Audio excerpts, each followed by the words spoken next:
Hello, my name is Mark Myers. I am the Director of the National Interpreter Education Project, a grant concerned with the training of interpreters who work with individuals who are deaf-blind. This videotape is entitled Communication Methods and Techniques. It will demonstrate various communication methods that you may encounter while working with deaf-blind people in the future. This will help interpreters understand and effectively interpret for deaf-blind people. Watch and enjoy.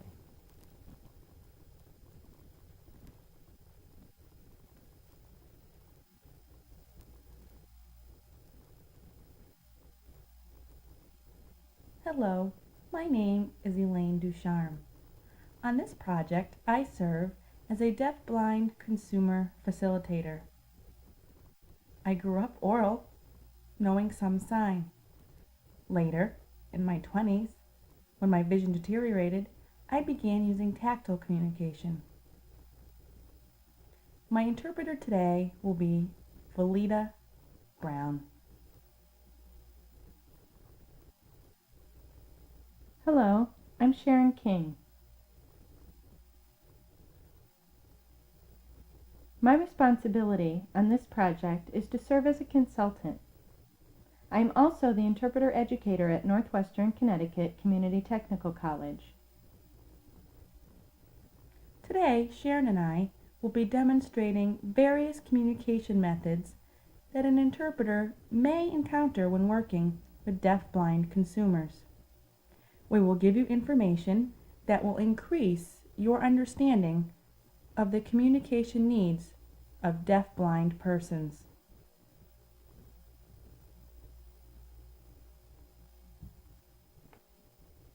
The three topics that will be presented on this video are 1. Communication methods, 2. Seating arrangements, and 3. Interpreting for deaf-blind presenters.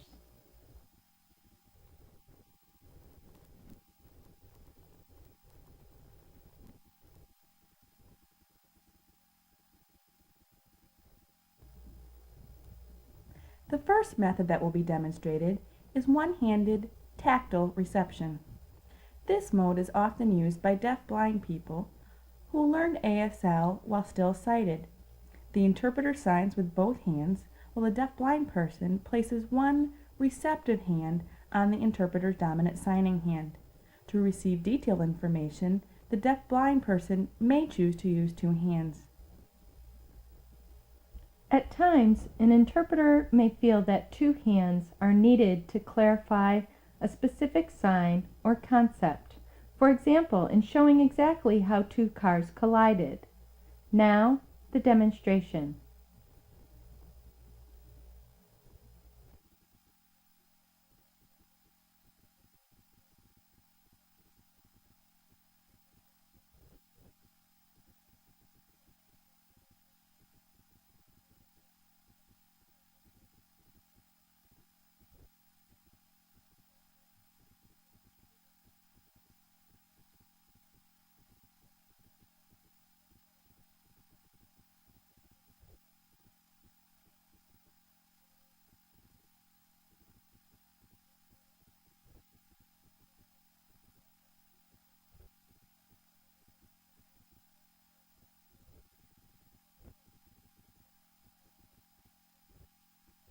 Benefits of one-handed reception for the consumer are 1. Decrease stress on the upper body. 2. The second hand is free for back-channeling responses such as a yes or a no. 3. The resting hand is free to support the receiving hand. Now we will address the second mode of communication, two-handed tactile reception. This method might be used by someone who learned sign language after becoming blind. The interpreter signs with two hands while a deaf-blind person rests both of their hands on the interpreter's hands. Head movement could be used to back channel. This will now be demonstrated.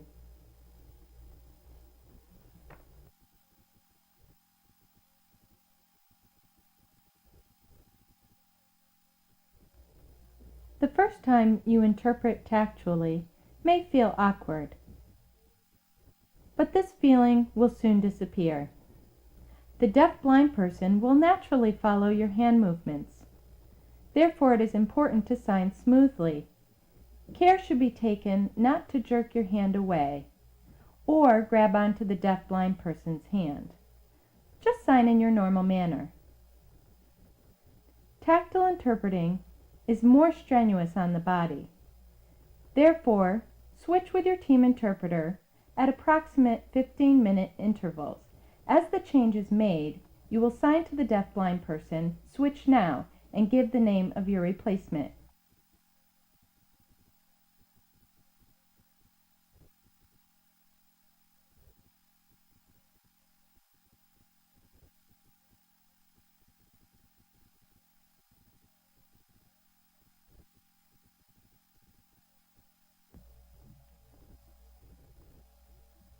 Deaf-blind people become tired too.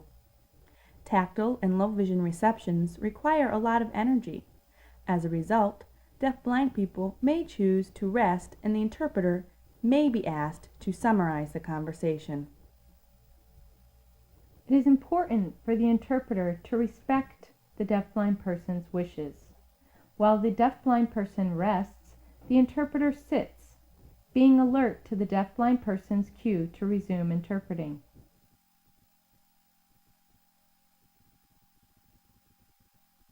Now we will discuss the third method, the one-handed manual alphabet, also referred to as the Rochester method. This is a process whereby every word is fingerspelled into the deaf-blind person's hand. The various ways a deaf-blind person receives the information are by using two hands to cup the interpreter's hand,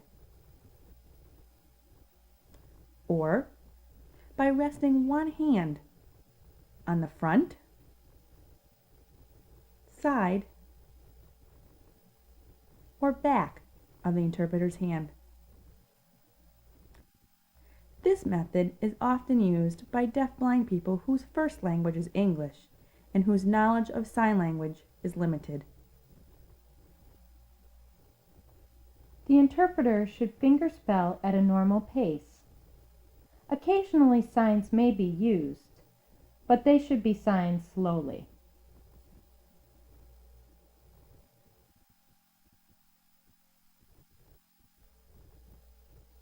The fourth method of communication is called the British two-handed manual alphabet.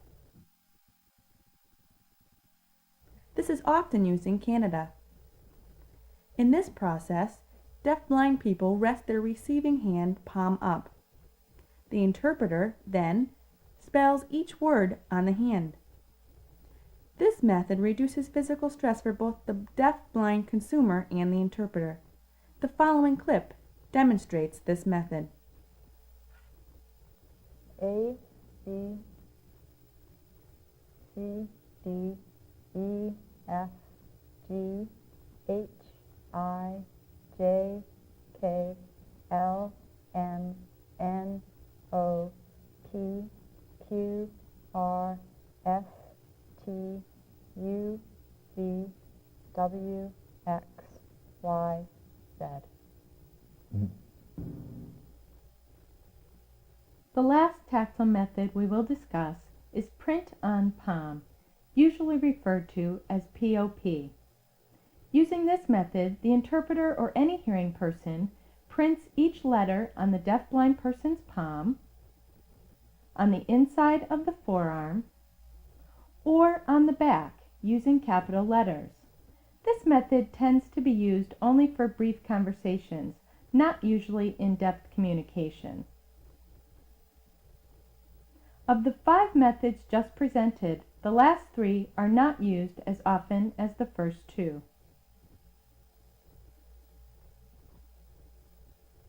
Now that we have finished discussing these 5 methods, we would like to introduce a technique called tracking. There are several reasons a person with restricted vision may use tracking. First, poor lighting. Second, eye fatigue as a result of continually watching an interpreter.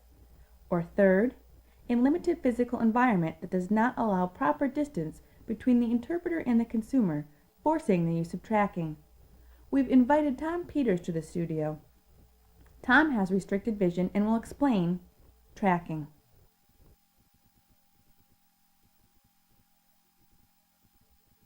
I use tracking to better follow an interpreter's sign movements. In this process, I hold on to the interpreter's wrists while the interpreter reduces the sign space to within my limited area of vision.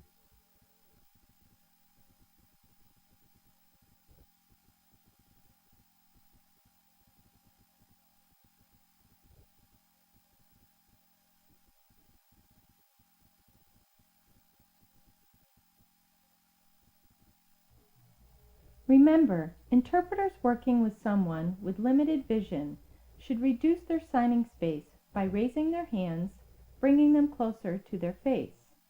In addition, the responsibility for adjusting the distance needed between the interpreter and the consumer lies with the deaf-blind person.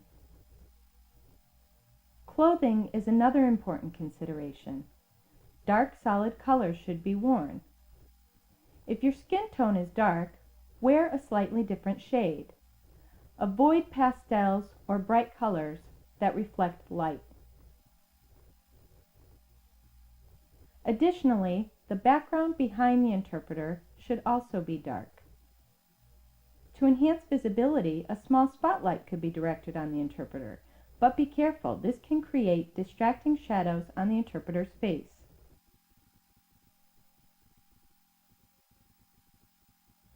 In conclusion, each situation is unique.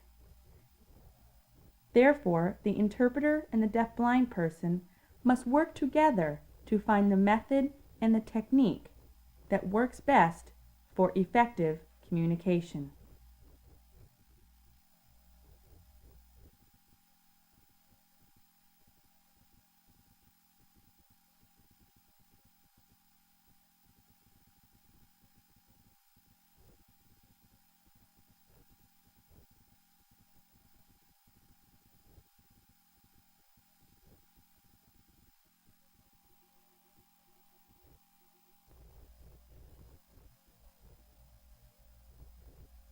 Depending on the communication method being used, there are certain ways to position yourself. The most important goal is the comfort level for both the interpreter and the deaf-blind person.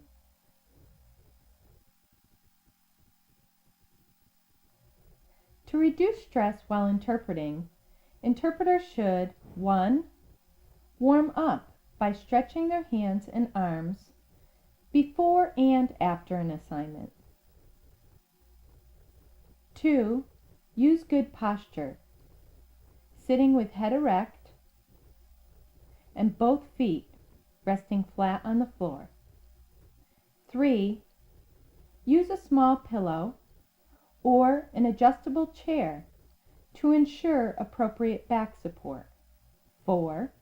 Adjust position periodically to avoid stiffness. And 5. Be sure to take breaks regularly throughout the assignment. For one-handed tactile communication, we will demonstrate how interpreters may position themselves. 1. Sitting side by side, facing the same direction. Or 2. Sitting perpendicular to each other.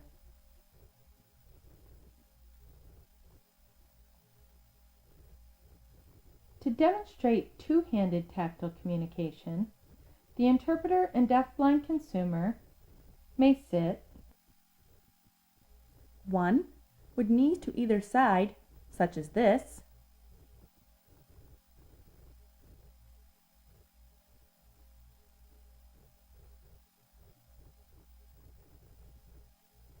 2. With knees interfacing,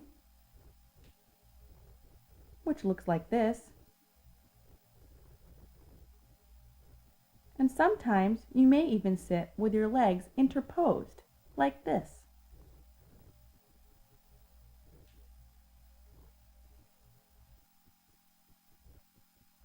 For comfort, wearing pants is suggested.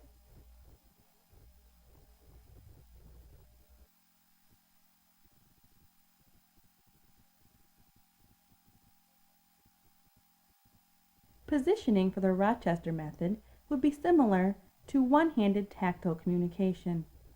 For print on palm, we will first demonstrate the incorrect positioning.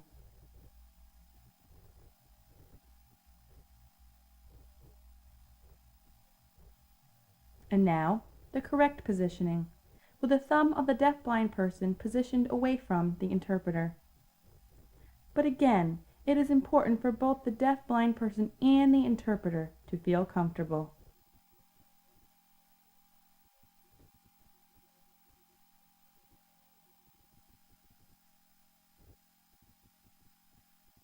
Now that we have discussed seating arrangements, we will move on to explain interpreting with deafblind presenters.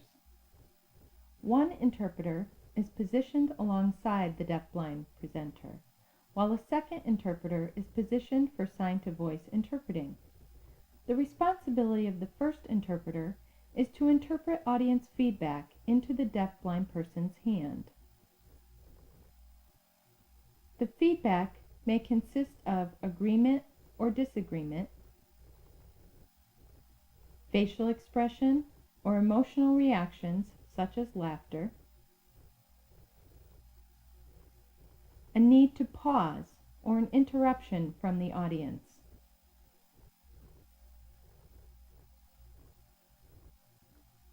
questions from the audience, or finally, relaying feedback from the sign-to-voice interpreter.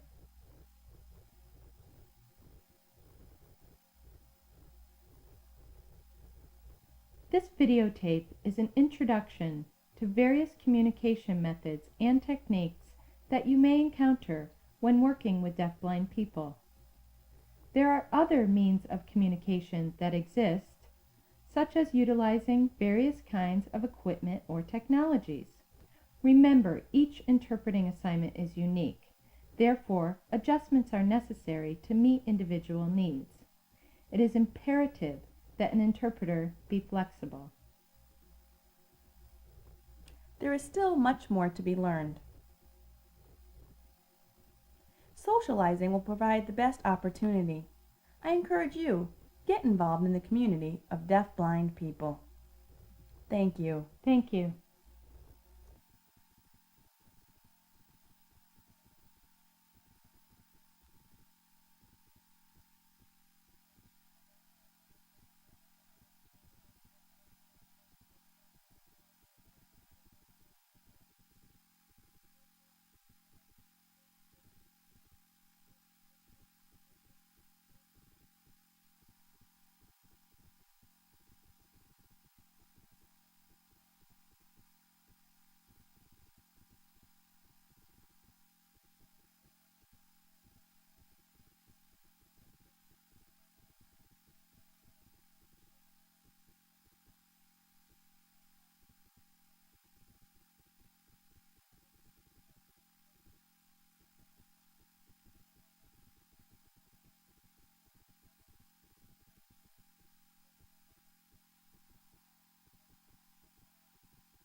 Hello, I am a deaf-blind person. My primary mode of expressive communication is speech. What you are about to hear is a reading of an abstract printed in the proceedings of the National Conference on Deafblindness in 1997, and which I presented in a workshop at the conference. I have given lectures on this topic a number of times in workshops. However, the interpretation that you will see is not in a live presentation. Because of this, you will not see the effects of audience feedback on the speaker or on the interpretation. I hope that by listening to my experiences, your understanding of the effects of deafblindness on the lives of people will be deepened.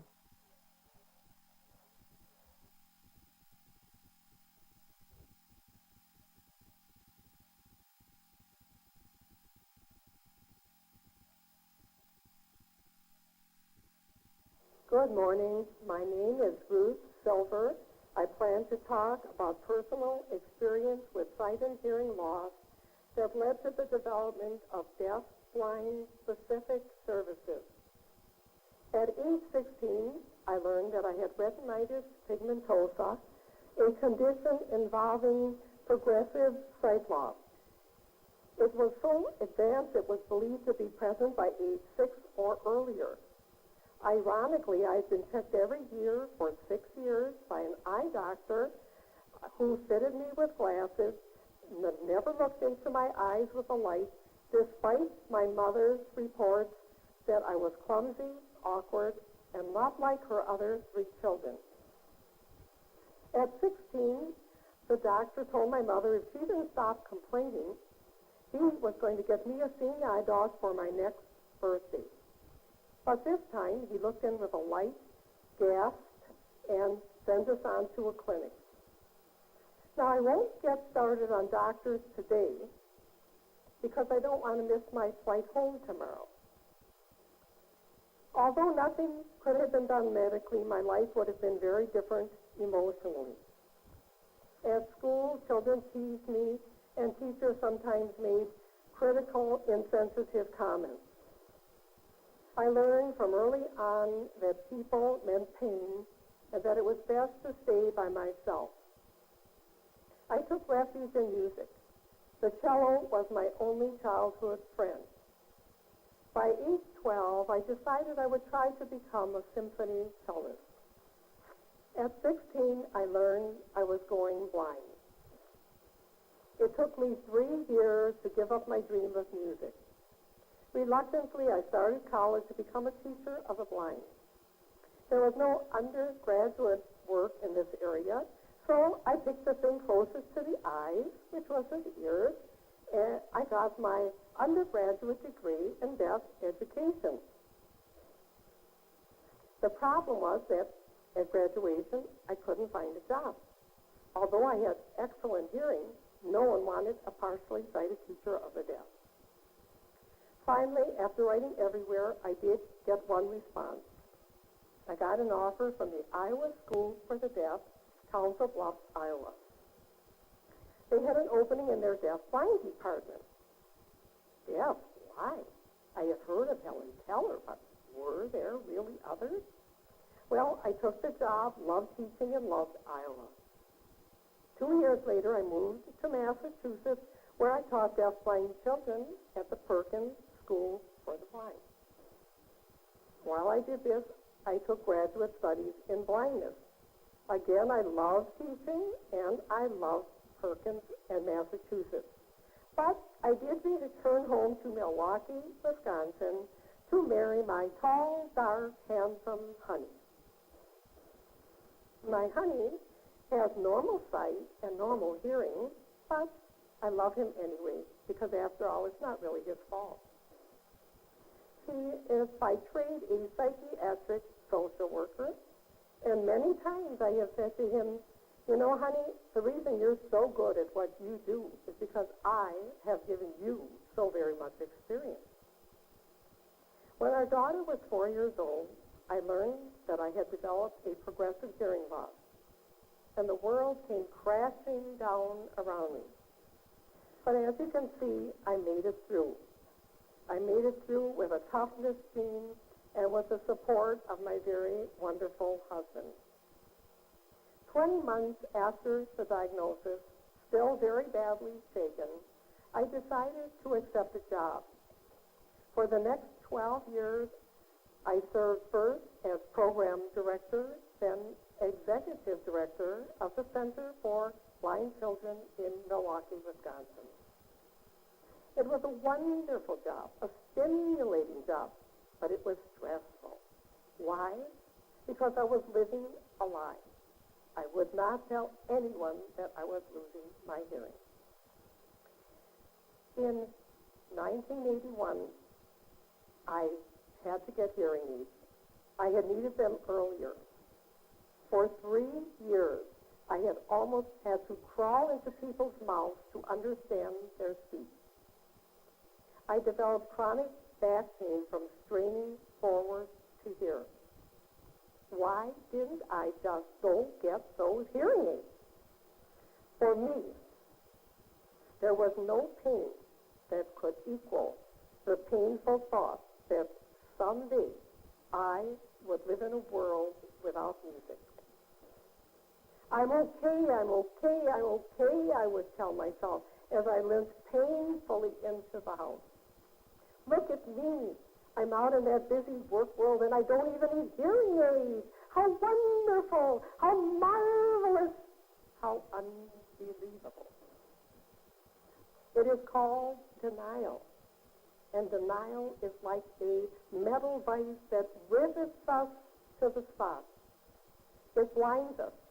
It renders us unwilling, uncooperative, sometimes even unreachable. For how can we accept support or acquire skills needed for a condition we do not acknowledge having? I hope you'll be patient with us. And those hearing aids, I finally got them. How were they? At home, I could hear the explosive sound of the toilet flushing, water running, and, oh my goodness, that's right, birds. Birds sing. Well, how did I feel to hear these things? I was terrified because I realized that almost for the first time how deaf I had become. Those hearing aids made reality slap me in the face. I was going deaf. Over protest, I resigned my job. It was time to prepare for the future. I was finally ready to whisper into an ear or two, I'm a wee bit hard of hearing. Please help me. I was ready, and guess what? There was no place to go. No place in our community that provided services for people with a dual sensory loss. Finally, one blindness organization took me on if I was willing to take their package deal. That is, one size fits all. Everybody received training in the same thing, need it or not. At what was called my successful termination, I asked again if I could not please study sign language in an adjacent department. The director of the program said to me, I don't know why you are so hung up on that sign language. First of all, you're not deaf.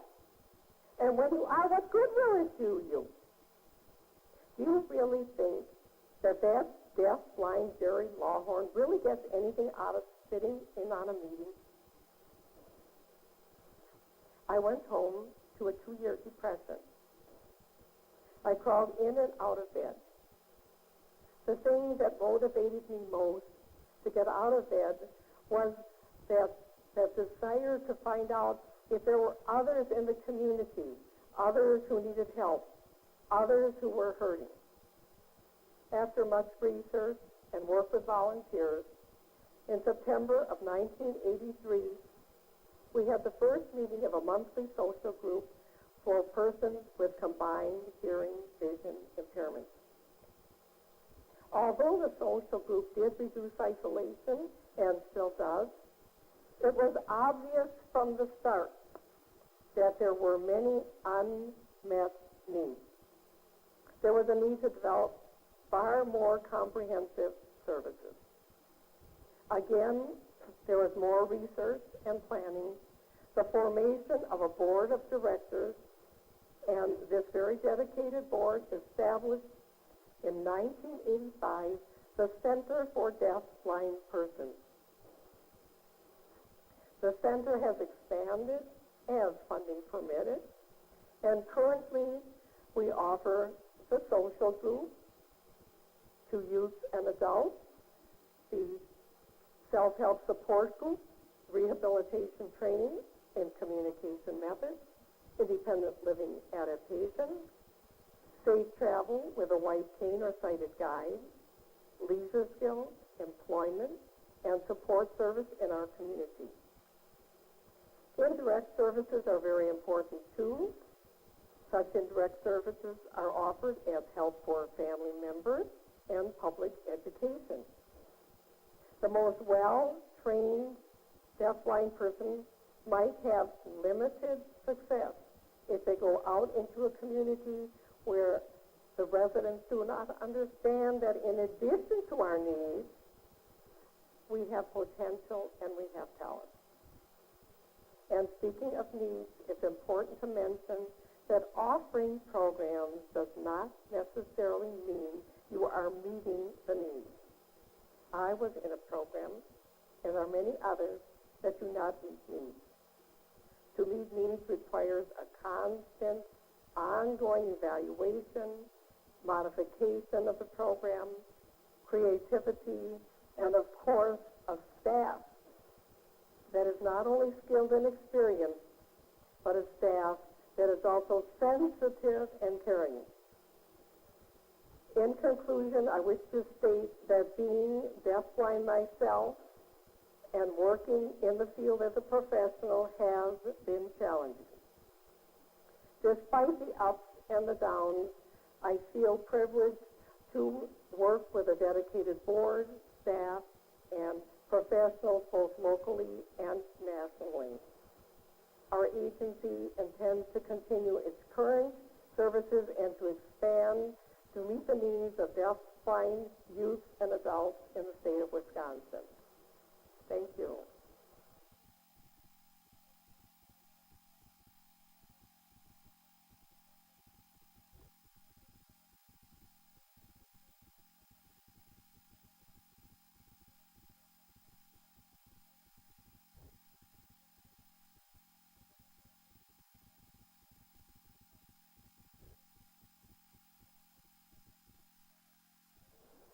Good morning. My name is Ruth Silver. I plan to talk about personal experience with sight and hearing loss that led to the development of deaf-blind specific services. At age 16, I learned that I had retinitis pigmentosa, a condition involving progressive sight loss. It was so advanced it was believed to be present by age 6 or earlier. Ironically, I've been checked every year for 6 years by an eye doctor who fitted me with glasses, never looked into my eyes with a light, despite my mother's reports that I was clumsy, awkward, and not like her other 3 children. At 16, the doctor told my mother if she didn't stop complaining, he was going to get me a seeing eye dog for my next birthday. But this time, he looked in with a light, gasped, and sent us on to a clinic. Now, I won't get started on doctors today because I don't want to miss my flight home tomorrow. Although nothing could have been done medically, my life would have been very different emotionally. At school, children teased me, and teachers sometimes made critical, insensitive comments. I learned from early on that people meant pain and that it was best to stay by myself. I took refuge in music. The cello was my only childhood friend. By age 12, I decided I would try to become a symphony cellist.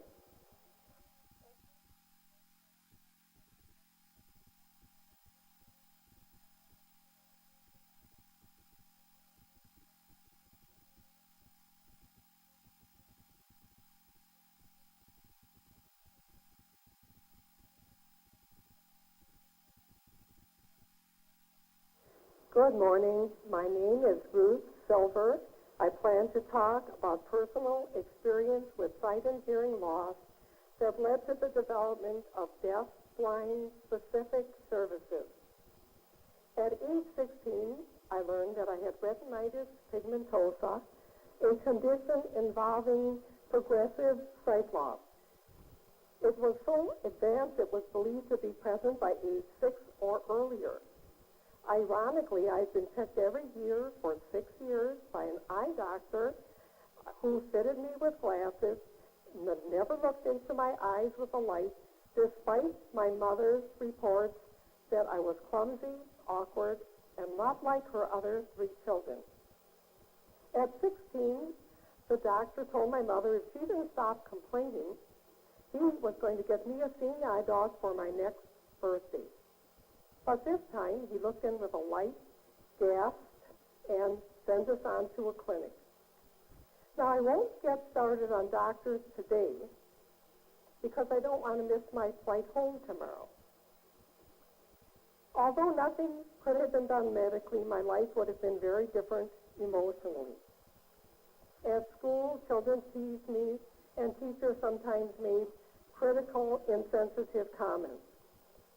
I learned from early on that people meant pain and that it was best to stay by myself. I took refuge in music. The cello was my only childhood friend. By age 12, I decided I would try to become a symphony cellist. At 16, I learned I was going blind. It took me 3 years to give up my dream of music. Reluctantly, I started college to become a teacher of the blind. There was no undergraduate work in this area, so I picked the thing closest to the eyes, which was the ears, and I got my undergraduate degree in deaf education. The problem was that at graduation, I couldn't find a job. Although I had excellent hearing, no one wanted a partially sighted teacher of the deaf. Finally, after writing everywhere, I did get one response. I got an offer from the Iowa School for the Deaf, Council Bluffs, Iowa. They had an opening in their deaf-blind department. Deaf? Why? I had heard of Helen Keller, but were there really others? Well, I took the job, loved teaching, and loved Iowa. 2 years later, I moved to Massachusetts, where I taught deaf-blind children at the Perkins School for the Blind. While I did this, I took graduate studies in blindness. Again, I loved teaching, and I loved Perkins and Massachusetts. But I did return home to Milwaukee, Wisconsin, to marry my tall, dark, handsome honey. My honey has normal sight and normal hearing, but I love him anyway, because after all, it's not really his fault. He is by trade a psychiatric social worker, and many times I have said to him, you know, honey, the reason you're so good at what you do is because I have given you so very much experience. When our daughter was 4 years old, I learned that I had developed a progressive hearing loss, and the world came crashing down around me. But as you can see, I made it through. I made it through with a toughness gene and with the support of my very wonderful husband. 20 months after the diagnosis, still very badly shaken, I decided to accept a job. For the next 12 years, I served first as program director, then executive director of the Center for Blind Children in Milwaukee, Wisconsin. It was a wonderful job, a stimulating job, but it was stressful. Why? Because I was living a lie. I would not tell anyone that I was losing my hearing. In 1981, I had to get hearing aids. I had needed them earlier. For 3 years, I had almost had to crawl into people's mouths to understand their speech. I developed chronic back pain from straining forward to here. Why didn't I just go get those hearing aids? For me, there was no pain that could equal the painful thought that someday I would live in a world without music. I'm okay, I'm okay, I'm okay, I would tell myself as I limped painfully into the house. Look at me. I'm out in that busy work world and I don't even need hearing aids. How wonderful, how marvelous, how unbelievable. It is called denial. And denial is like a metal vise that rivets us to the spot. It blinds us. It renders us unwilling, uncooperative, sometimes even unreachable. Or how can we accept support or acquire skills needed for a condition we do not acknowledge having? I hope you'll be patient with us. And those hearing aids, I finally got them. How were they?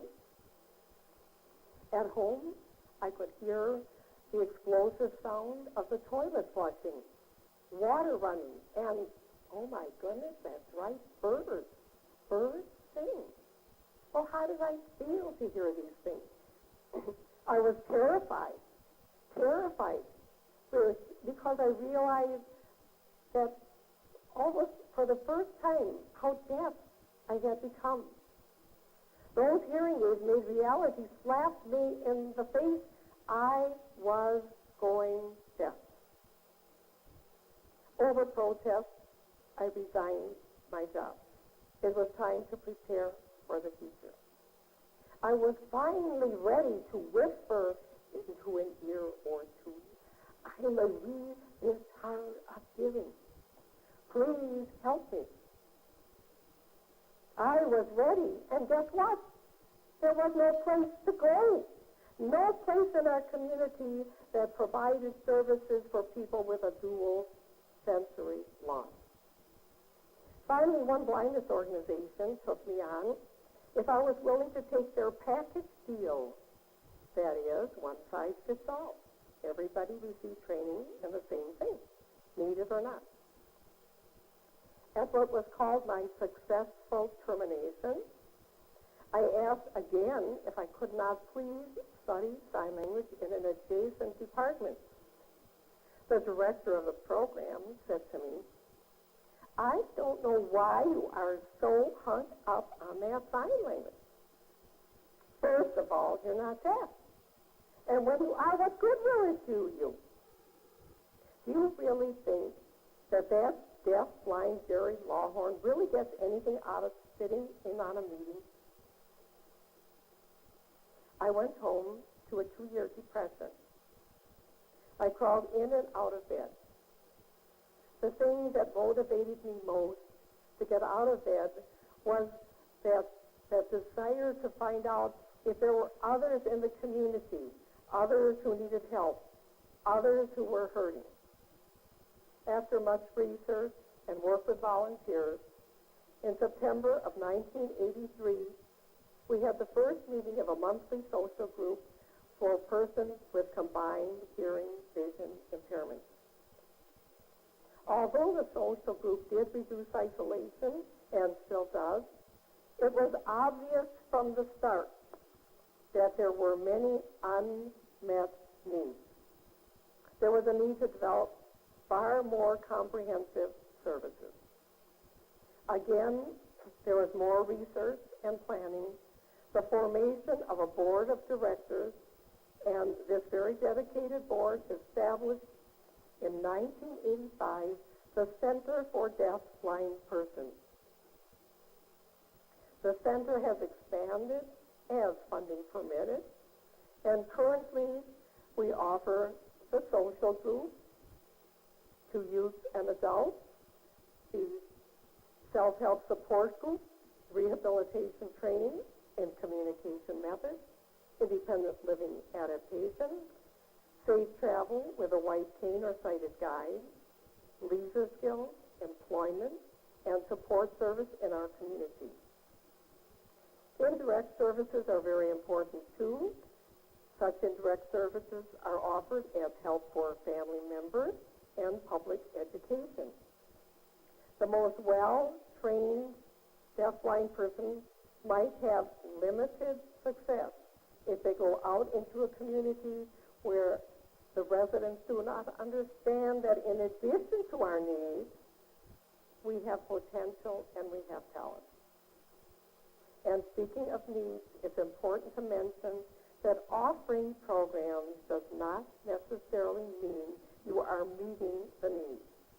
I was in a program, and there are many others that do not meet needs. To meet needs requires a constant, ongoing evaluation, modification of the program, creativity, and of course, a staff that is not only skilled and experienced, but a staff that is also sensitive and caring. In conclusion, I wish to state that being deafblind myself and working in the field as a professional has been challenging. Despite the ups and the downs, I feel privileged to work with a dedicated board, staff, and professionals both locally and nationally. Our agency intends to continue its current services and to expand to meet the needs of deaf-blind youth and adults in the state of Wisconsin. Thank you.